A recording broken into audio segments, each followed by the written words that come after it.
né? Dilatação térmica é a variação das dimensões de um corpo em função da mudança da temperatura. Então, a gente vê aí vários danos provocados aí, né?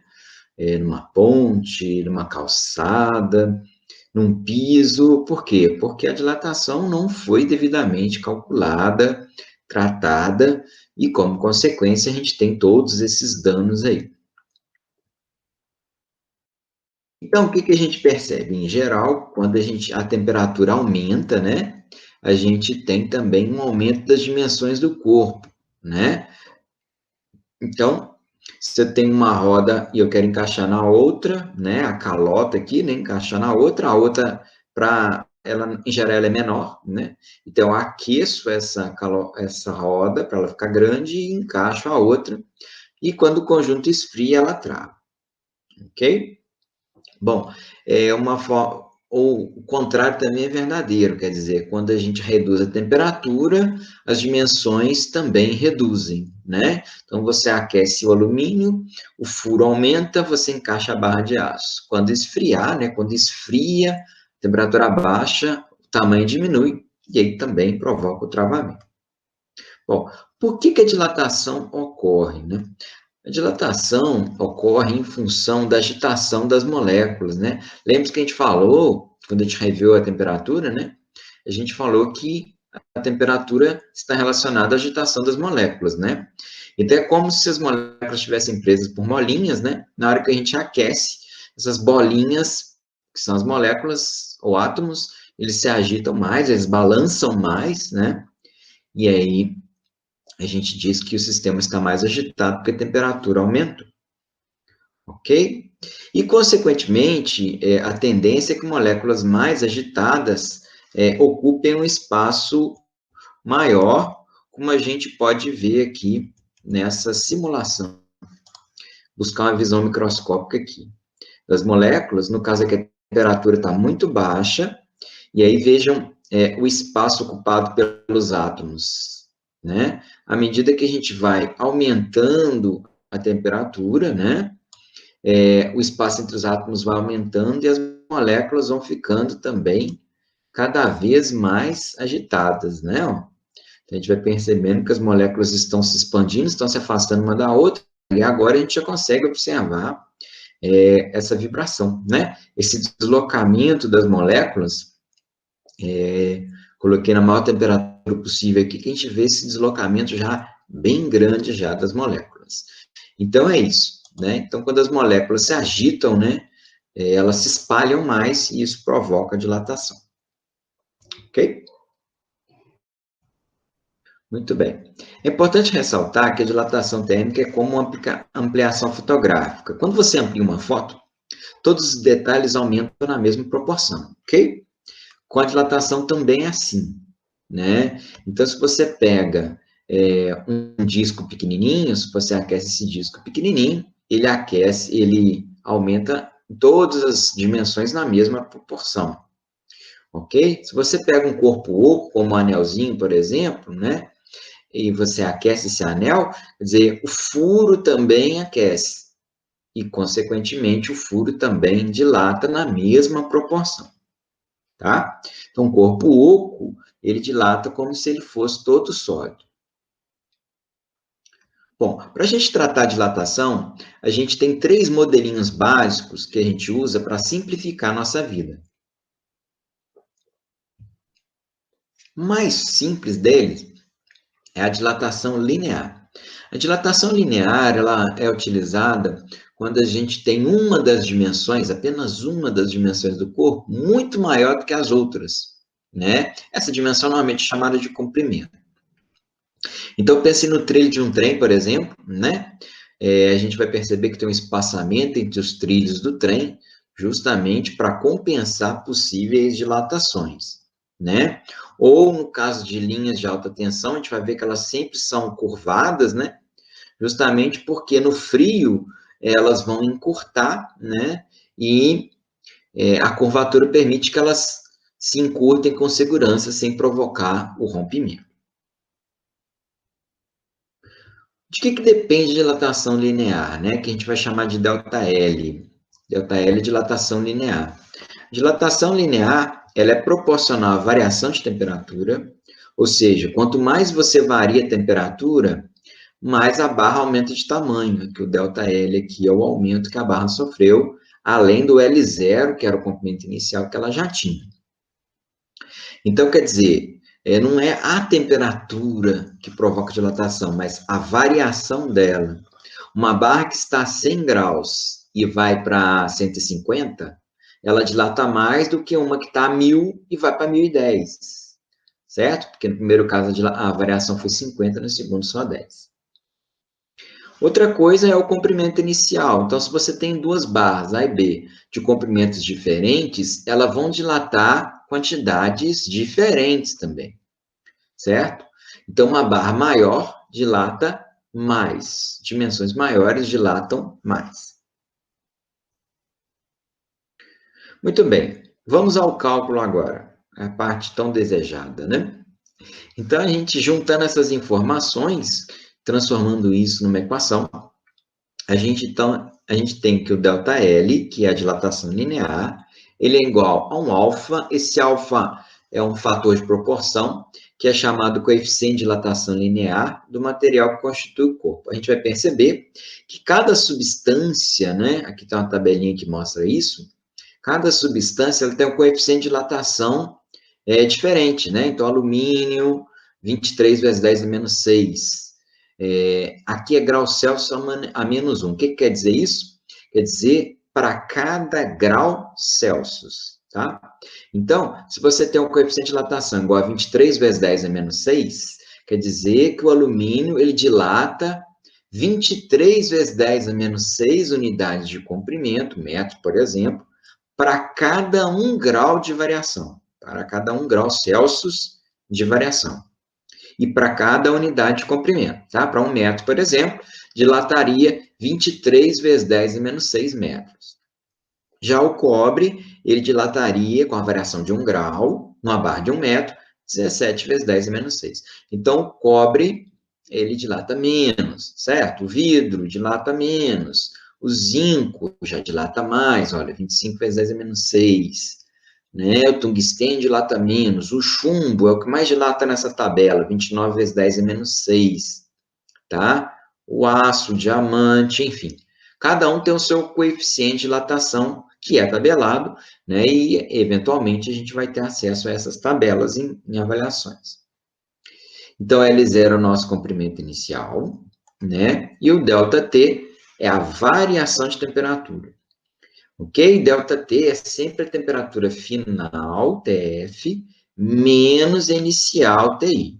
Inclusive, pode dar negativo, né? Quando a temperatura diminuir, a temperatura final é menor do que a inicial, o ΔT vai dar negativo. Ah, mas aí vai dar uma dilatação negativa? Sim, tá? A dilatação pode ser negativa, tá? Desde que seja, na verdade, uma contração, ou seja, o tamanho está diminuindo, não está aumentando, tá? Porque tem gente que pensa que dilatação é só aumentar o tamanho. Não, pode ser diminuição também, tá? Que é o que a gente chama de contração. Muito bem. O segundo modelo é a dilatação superficial dos sólidos, né? A dilatação superficial é quando duas dimensões do corpo são mais importantes, ou são maiores, né? São mais importantes porque elas são maiores, tá? Do que as outras. Então, tem uma dimensão que é bem menor do que as outras. Então, se a gente pensa na moeda, por exemplo, né? A moeda tem duas dimensões importantes e a espessura da moeda não é importante, ela é bem menor do que a largura e o comprimento. Ok? Uma moeda fria, por exemplo, pode passar num anel, e aí quando você aquece essa moeda, ela não passa no anel, porque as dimensões dela aumentam. É o que a gente usa para estudar a dilatação de chapas, discos, tampas, né? É o clássico pote de palmito, que a tampa não abre de jeito nenhum, né? Joga água quente na tampa, porque aí a tampa vai dilatar, né?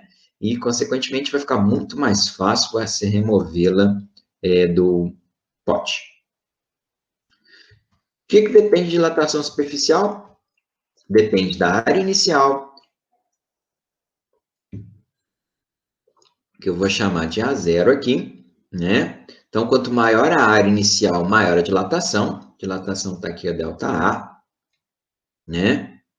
E também depende da variação de temperatura, igual dependia também a linear, né? Quanto maior a variação de temperatura, maior a dilatação superficial. E como é que calcula? Muito parecido com a linear, né? Só que ao invés de ΔL, a gente tem o ΔA, porque é a variação da área, né, gente? Por isso que é A. Só que no lugar do alfa, a gente tem um beta. O beta é 2 alfa, tá, gente? Então, tem que tomar esse cuidado aqui, ó. É o coeficiente de dilatação superficial. A maioria das tabelas dá o alfa para a gente. Então, se a gente for fazer cálculo de dilatação superficial, a gente vai ter que multiplicar por 2 para achar o beta e julgá-lo aqui. Tá? Ou se você quiser colocar 2 alfa aqui direto, também pode. O A0 é a área inicial, né? A área que tinha antes do aquecimento, por exemplo, essa aqui. E o ΔT é a variação de temperatura. Então, lembrando que a variação é sempre a final menos a inicial. Então, ΔA é o tanto que aumentou. Aqui, a dilatação superficial. Ok? E o A0 é a área inicial que tinha antes da dilatação. E, finalmente, o terceiro modelinho, a dilatação volumétrica dos sólidos. Essa é quando não dá para você desprezar nenhuma das dimensões do corpo. Todas as dimensões do corpo têm um tamanho próximo, né? A gente fala que tem a mesma ordem de grandeza. Então, no caso de um cubo, por exemplo, né? Aqui a gente tem um cubo pequenininho, cubinho, né? E aí você dilata, você aquece a uma temperatura T, aqui era uma temperatura T0, que é a temperatura T. Então, esse cubo aumenta, né? Aí, de um cubinho, você tem um cubão, né? Cubo grande. Ok? Então, serve para cubos, cilindros, garrafas, caixas. Toda vez que todas as dimensões forem mais ou menos do mesmo tamanho, né? O próximo, a gente vai usar a volumétrica. Que depende do quê? Também muito parecido lá com as outras duas. Depende do volume inicial, né? Assim como a superficial depende da área inicial, a linear depende do comprimento inicial, né? Ela é proporcional ao volume inicial, né? Ela é proporcional à variação de temperatura, ΔT, né? Então, aqui está mostrando um volume inicial pequenininho, aumentou muito a temperatura, aí o volume aumentou bastante, tá? E chegamos ao cálculo. O cálculo também é feito de forma parecida. As três fórmulas são muito parecidas, né, gente? ΔV é a dilatação volumétrica, né? É o tanto que aumentou aqui, né? Compare esse cubo pequeno com o cubo grande, o tanto que aumentou aqui a dilatação volumétrica. É igual a um gama. Esse gama vai ser 3 alfa agora, são 3 dimensões importantes, né? É o coeficiente de dilatação volumétrica, tá? Então, você pode colocar 3 alfa aqui se quiser, ou então você pega o alfa lá na tabelinha e multiplica por 3. V0 é o volume inicial e o ΔT é a variação da temperatura, da forma que a gente já discutiu lá nos outros casos. Beleza? Então, essas três fórmulas são muito parecidas, né? Só vocês prestarem atenção, quando aqui for L, aqui é L também, e aqui vai ser alfa. Quando aqui for A, aqui é A também, e aqui é beta, ou 2 alfa. E quando aqui é V, de volume, né? Aqui também é V, e aqui vai ser gama, ou 3 alfa. Joia? E chegamos também à dilatação volumétrica dos líquidos, que é um pouquinho diferente da dos sólidos. Primeiramente, a gente tem que lembrar que o líquido ele não tem forma própria, né? Então, ele possui a forma do recipiente que o contém. Então, não tem como a gente aquecer um líquido sem aquecer o recipiente, tá? Em geral, então, você vai aquecer o recipiente e o líquido que está lá dentro. E aí você vai ter um recipiente maior e um volume de líquido maior também. A gente só fala em volume, tá, gente? Não tem como você pegar um comprimento de líquido, 1 metro de líquido, não rola, né? Ou uma área, 1 metro quadrado, não tem jeito. Então, só volumétrica, tá? Então, toda vez que falar volumétrica, dilatação dos líquidos é volumétrica, tá? E, como é volumétrica, a gente vai usar a fórmula da volumétrica. Então, a dilatação, pediu para você calcular a dilatação de um líquido, também chamar de dilatação real do líquido, é a nossa dilatação volumétrica. Eu vou botar um L aqui, depois vocês vão entender por quê. Gama, volume inicial, variação de temperatura. E aí, em geral, de líquidos, a gente tem tabelas de coeficiente de dilatação já volumétrica, já. Não é linear, não. Tá? Não faz sentido você falar em coeficiente de dilatação linear para líquidos, tá? Aí aqui a gente tem alguns exemplos, tá? Evidentemente que existem muitos, né? Só uma tabela, se você procurar na internet, você vai descobrir um monte de tabela com um monte de coeficiente de dilatação diferente. Bom, a diferença do líquido para o sólido está aqui, ó. Porque, como eu disse, você vai ter que aquecer o recipiente junto. Então, imagina o seguinte. Imagina que você tem um recipiente totalmente cheio de líquido, a uma temperatura T0 inicial. Aí eu vou e aqueço, provoco aquecimento. O que vai acontecer? Vai entornar, né? Porque vai dilatar. Se ele já estava cheio, né? Ele dilata, tá? Só que vocês têm que entender e perceber que o recipiente também dilata. Então, na verdade, a dilatação real do líquido não é só isso aqui que entornou, tá? A dilatação real do líquido é o que entornou e também o que não entornou por causa da dilatação do recipiente. Tá? É importante isso, né? O recipiente ele segurou uma parte. Então, essa parte também é dilatação do líquido. Ok? Complicado? Não. Na verdade, a coisa fica muito simples. Então, a gente vai falar na dilatação real do líquido, que é o ΔVL, que é igual à dilatação aparente, que é o que normalmente entorna, ou é o que parece que dilatou, mais o ΔVR, que é a dilatação do recipiente. Então, nessa figura aqui, por exemplo, ó, o recipiente não estava totalmente cheio. Só que a gente viu uma variação de volume aqui, ó, em função da dilatação. Isso aqui é aparente. Por quê? Porque é do recipiente, a gente não consegue enxergar.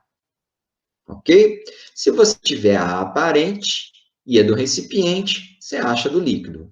Ou se você tiver a do líquido e a aparente, você consegue, então, chegar na do recipiente também. Ok? E um líquido muito importante para a gente, né? Eu não vivo sem ele, imagino que vocês não, é a água. E a água, ela tem uma particularidade interessante. No intervalinho de 0 graus a 4 graus Celsius, tá? Ela é invertida. Como assim? Quando você aquece uma substância, em geral, você imagina que ela vai expandir, certo? A água é errado. Só entre 0 e 4 graus, tá, gente? Então, o que acontece?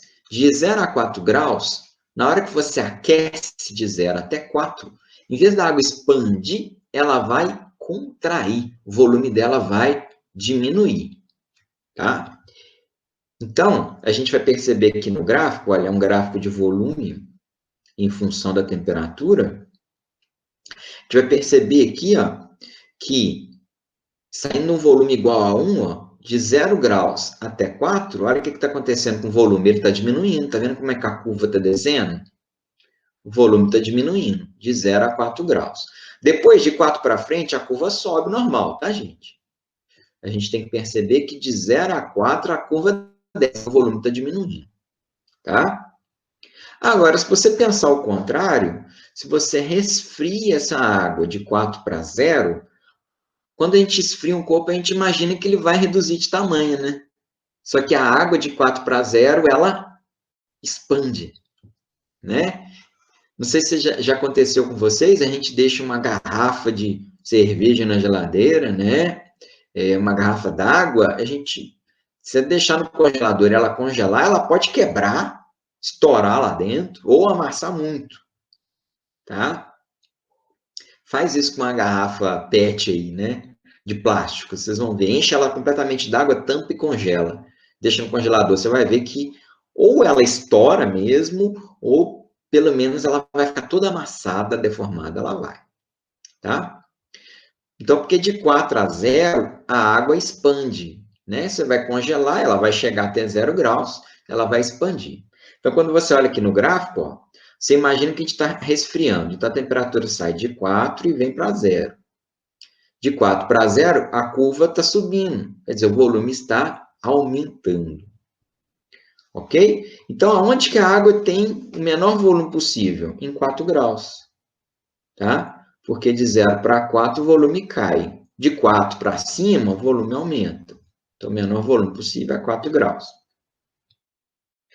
E é por isso, né, que a gente vê em regiões congeladas, apenas a superfície da água congela, tá? Como assim? Bom, vamos entender o seguinte. Se você está com uma água a 8 graus, por exemplo, 7 e tal, à medida que você vai resfriando, aí é normal. Está esfriando, o volume está diminuindo e a densidade aumenta, tá? Até chegar a 4 graus, ok? Se a densidade aumenta, corpos mais densos tendem a afundar, lembra? Que a gente estudou ano passado? Então, até 4 graus, a água vai esfriando e vai descendo, vai descendo. A água quente esfria e desce. A água fria vai ficando lá no fundo. Então, lá no fundo vai ficando mais frio, tá? Então, enquanto na superfície está 8 graus, lá embaixo está 4. Só que isso é só até 4 graus. Porque quando chega a 4 graus, na hora que vai de 4 até 0, o volume aumenta, lembra? Se o volume aumenta, a densidade diminui, que é inversamente proporcional, né? Como a densidade diminui, corpos que têm densidade menor ficam no fundo. Então, a água a 4 graus, ela não sobe, tá? Ela fica lá no fundo. E aí ela vai ficando lá no fundo, lá em cima vai resfriando, resfriando até congelar. Isso é muito importante para a preservação da vida marinha em regiões congeladas, porque está congelado lá em cima, mas embaixo não está. Então, um urso polar pode ver um buraco aqui e caçar um peixe aqui embaixo, porque a água não está congelada. Ok? Costumo dizer que é o dedo de Deus, preservando a vida nessa região gelada. Joia? Muito bem, então é só isso que eu tinha para falar sobre dilatação. Espero que tenha lembrado vocês, né? Agora tem as atividades para fazer. Agora sim, tem atividade de temperatura e dilatação, ok? Então, corre lá, faz as atividades, né? E ficou na dúvida? Semana que vem a gente vai ter um encontro presencial e aí eu vou discutir tudo com vocês, tirar todas as dúvidas para ficar tudo beleza, bem aprendido, ok? Grande abraço para vocês, bons estudos e até semana que vem. Aí é live, hein? Aí é ao vivo. Grande abraço.